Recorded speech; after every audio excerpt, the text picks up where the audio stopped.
Hi guys, welcome back to the channel. Hell Dominance, Anthony here. Please remember to like and subscribe, and also click that notification bell if you're enjoying what you're seeing through these videos and want to hear more about the rugby league world. So in this video is a follow-up to the rugby league issues when it comes to George Williams, as we've got more news in regards to his release and if it has come through.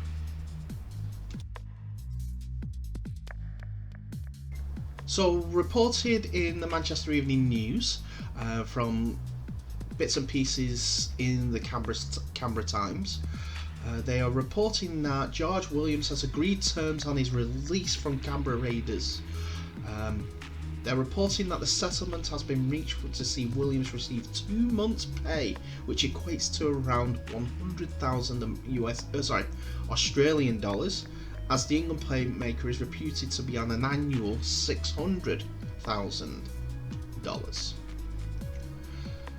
The Australian capital-based newspaper also reports Williams will head home to England in the next 2 to 3 weeks, paving the way for his Super League return. The 26-year-old is currently holidaying in Gold Coast and is expected to secure a move to either Wigan Warriors or Warrington Wolves in the coming weeks. There's reports that came from his Twitter that he's not even actually left Canberra, as in the area. He's not on holiday as well. George Williams tweeted that he's currently saying that he's not left Canberra Raiders, which the reports today say that he has, but there's been no response since that I know of on George Williams' Twitter or social media accounts. We'll find out more about that in the future. But at this point, his future seems to be Wigan or Warrington. But Rugby League Live understands that Warrington are keen to sign Williams, but would not, as things stand, be able to fit him into their squad due to their spending cap. Wigan, the club that he made his name at, do have salary cap space this year, and significantly also have first refusal on Williams should he return to the Super League, which appears to be inevitable. So with his partner pregnant and the couple keen to return to England, Wigan appear the most obvious destination for Williams following the departure from the Green Machine, the Mill, Canberra Raiders. League Centurions, backed by big spending owner Derek Beaumont, has talked about as another possible destination for Williams as a short-term measure for the rest of the season, ahead of a long-term deal with Wigan or Warrington or in 2022 for onwards. With Williams' departure from Canberra now apparently officially rubber-stamped, it appears only a matter of time before a return to the Super League is sealed, as he prepares to head to the UK and reignite his career in a World Cup year. So that's what we're getting from all the announcements in regards to George Williams from the Australian side, and also clubs involved. But we have no real information from George Williams yet, because we've had all these falling out from Canberra Raiders and George Williams and his responses to Fox League Sports, as they keep reporting on George Williams as if he was backstabbing Canberra Raiders, which wasn't true. As one of my previous videos said, everyone that plays with him feels that he's a rugby league man and gives 110% for any club that he plays for. And his teammates seem to back it up, no matter who it is. Even the coach says that he's a top bloke. But we're also saying about the coach that Fox say he didn't want him there, he wanted him gone because he was a disruption. Whether that's true or not, his teammates seem to go against it. That train of thought. But yeah, it's just one of those. It's left a sour taste in my mouth. And the English contingent over at the Canberra always give 110% for for that club. At this point, it is Hodgson, Ryan Bailey, not Ryan Bailey. It'll come to me. Josh Hodgson, Elliot Whitehead, and the ex-Wiggins Bob Ryan Sutton. That was it. Gone. Yeah, Ryan Sutton playing at Canberra at this point at big forward, and that's it. As in comparison to Sutton, Hodgson, Elliott, there was also Williams and Bateman there last year, which got my interest because 1, English contingent there, 2, they were involved in the England squad mostly, 4 out of 5 of them. Sutton was every now and again involved in England, but not so much as the rest of the boys that were there.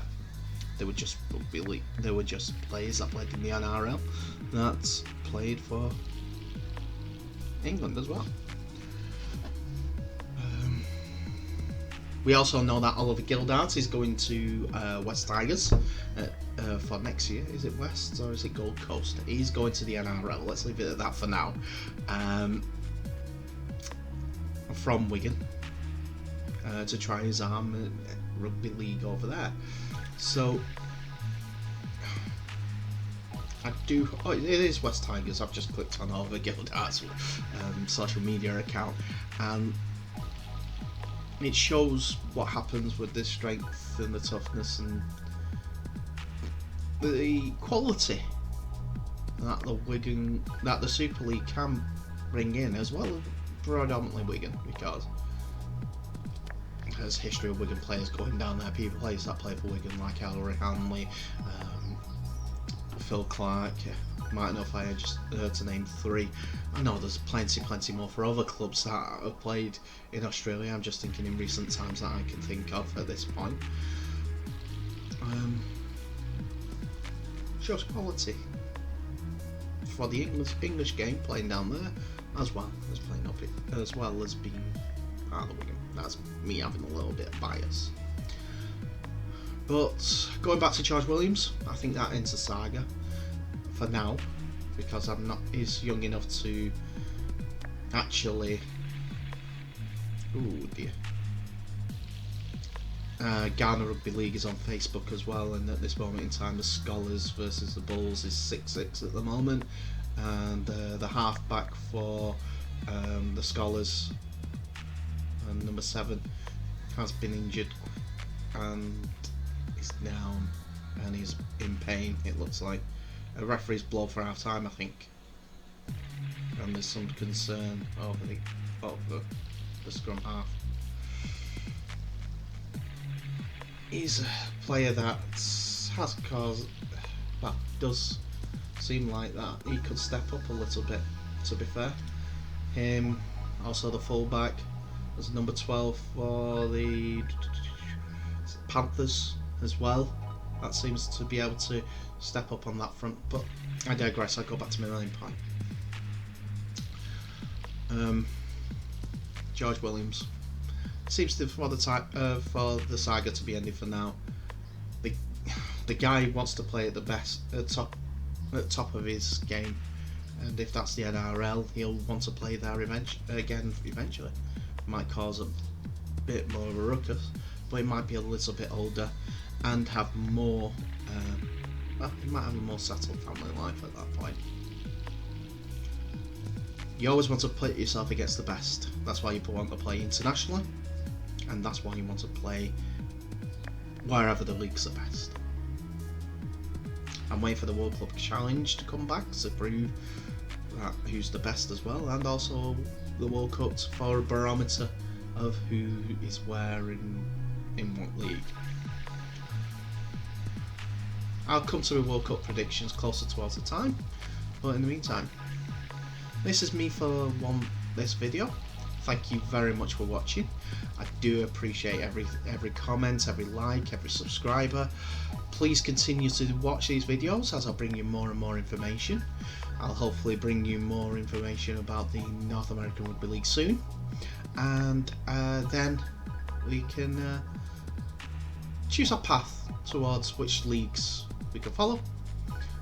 And please give me your ideas of who I should follow in each division. For instance, who in Serbia? Which club should I follow in Serbia? Which club should I follow in Ireland? Who should I follow in... Well, Ghana's got a bit of scholars because I've got a friend down there and they'll shout at me if I don't follow them. But yeah, there's Junior Rugby League coming from Ghana and everything like that. And I want to support Rugby League as much as I can. In the meantime, I will see you in the next video.